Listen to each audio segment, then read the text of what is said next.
ये एक ऐसा सवाल है जो हम सबके मन में कभी ना कभी जरूर उठता है।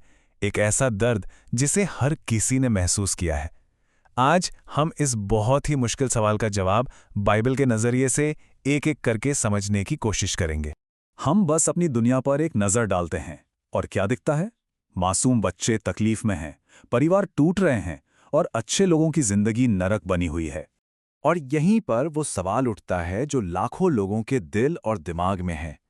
कुछ लोग तो ये भी कहते हैं कि बस यही एक सवाल ये साबित करने के लिए काफी है कि ईश्वर है ही नहीं। लेकिन क्या हो अगर इस सवाल का जवाब बाइबल में पहले से ही मौजूद हो? तो चलिए सफर को कुछ हिस्सों में बांटकर समझते हैं।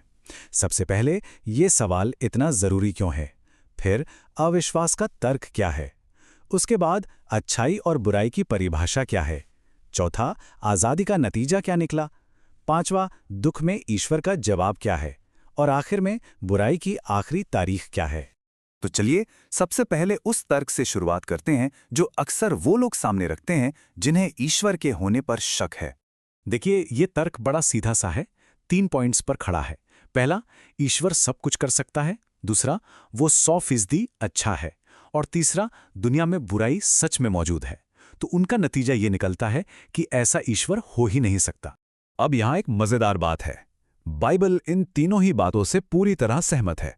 जी हां, धर्मग्रंथ कहते हैं कि ईश्वर सर्वशक्तिमान है, वो पूरी तरह से अच्छा है, और हां, दुनिया में बुराई भी असली है। तो फिर सवाल ये उठता है कि असली दिक्कत कहां है? दिक्कत एक छुपी हुई सोच में है। अब यहीं से चीजें और दिलचस्प हो जाती हैं। देखिए, ये पूरा तर्क इस बात पर टिका है कि बुराई एक असली चीज है।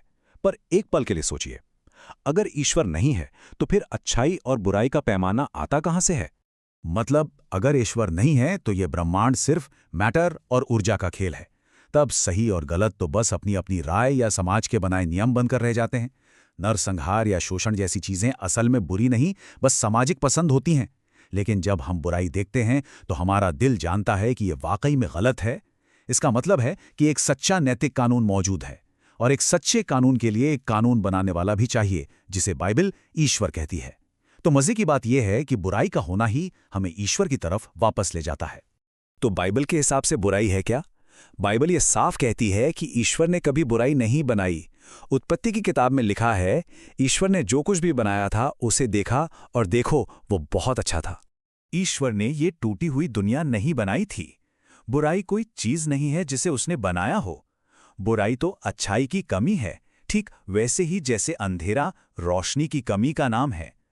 बुराई तब आई जब आजाद प्राणियों ने अच्छाई के स्रोत यानी ईश्वर से मुंह मोड़ लिया। और ये हमें सीधे उस सबसे बड़े तोहफे पर ले जाता है जो ईश्वर ने दिया, और उस तोहफे के साथ आने वाले जोखिम पर भी। ईश्वर ने हमें चुनने की आजादी दी। क्यों? क्योंकि प्यार कभी भी जबरदस्ती नहीं हो सकता। जैसा कि ये आयत हमें बताती है, सच्चे प्यार के लिए चुनाव का होना बेहद जरूरी है। पर देखिए, आजादी एक दो-धारी तलवार है। इसका मतलब ये भी है कि हम विद्रोह चुन सकते हैं। उत्पत्ति के 3 अध्याय में इंसान ने पाप को चुना, और उसी पाप के साथ दुनिया में दुख, नाइंसाफी, हिंसा और मौत आ गई। आज हम जो ज्यादातर बुराई देखते हैं वो इंसानी चुनावों का ही सीधा सीधा नतीजा है। हाँ, लेकिन उन चीजों का क्या जिनका इंसानों से कोई लेना देना नहीं, जैसे भूकंप, बीमारियां या बाढ़? ये एक बहुत ही वाजिब सवाल है। बाइबल सिखाती है कि जब आदम और हव्वा ने पाप किया तो उसका असर सिर्फ उन पर नहीं बल्कि पूरी सृष्टि पर पड़ा। ये आयत बताती है कि पूरी कायनात उस पीड़ा में है। ये दुनिया एक टूटी हुई दुनिया है, वैसी नहीं जैसी ईश्वर ने शुरू में बनाई थी। लेकिन अच्छी खबर यह है कि ये हमेशा ऐसी नहीं रहेगी। तो फिर सवाल उठता है, ईश्वर अब कुछ करता क्यों नहीं? वो अभी इस बुराई को खत्म क्यों नहीं कर देता? और यहीं हम ईश्वर की प्रतिक्रिया को देखना शुरू करते हैं। अगर ईश्वर आज सारी बुराई को मिटाने का फैसला कर ले तो उसे हर पापी इंसान को भी मिटाना होगा, और उसमें हम सब आ जाएंगे, क्योंकि बाइबल कहती है सबने पाप किया है। इसके बजाय ईश्वर सब्र से काम ले रहा है। वो हमें मौका दे रहा है कि हम उसकी ओर वापस मुड़ जाएं। और यहां बाइबल की सबसे खूबसूरत सच्चाइयों में से एक सामने आती है, ईश्वर दुख को कभी भी बर्बाद नहीं होने देता। यूसुफ को याद कीजिए, उसके भाइयों ने उसे गुलामी में बेच दिया। सालों बाद जब यूसुफ ने उन्हें माफ किया तो उसने कहा, तुमने तो मेरे साथ बुरा करने की सोची थी, पर ईश्वर ने उसी से भलाई पैदा कर दी। नया नियम इस बात को और भी गहराई से समझाता है। वो हमें सिखाता है कि दुख से धीरज आता है। धीरज से हमारा चरित्र मजबूत होता है और एक मजबूत चरित्र से उम्मीद पैदा होती है। मतलब दुख बेकार नहीं है, यह हमारी आत्मा को गढ़ता है। लेकिन इन सब जवाबों से भी ऊपर एक अंतिम और सबसे बड़ा जवाब है, और वो है क्रूज। सोचिए, यीशु को सूली पर चढ़ाना इतिहास का सबसे बुरा काम था। एक बेगुनाह इंसान को धोखा दिया गया, उसका मजाक उड़ाया गया और उसे मार डाला गया। फिर भी उसी भयानक काम के जरिए ईश्वर ने दुनिया के लिए सबसे बड़ी भलाई यानी मोक्ष को मुमकिन बनाया। ईश्वर दूर खड़े तमाशा नहीं देखते रहे, वो हमारे दुख में शामिल हुए। क्रूस पर ईश्वर ने सारी बुराई को अपने ऊपर ले लिया। बुराई का सामना सीधे यीशु से हुआ और यीशु की जीत हुई। और ये हमें कहानी के अंत तक ले जाता है, क्योंकि बाइबल ये कभी नहीं कहती कि बुराई हमेशा रहेगी। बाइबल की कहानी एक खूबसूरत शुरुआत से होती है, फिर पतन की तरफ जाती है, लेकिन फिर छुटकारे से गुजरकर एक नई और शानदार सृष्टि पर खत्म होती है।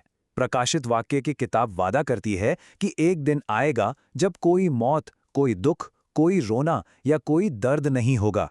बुराई की एक आखिरी तारीख है।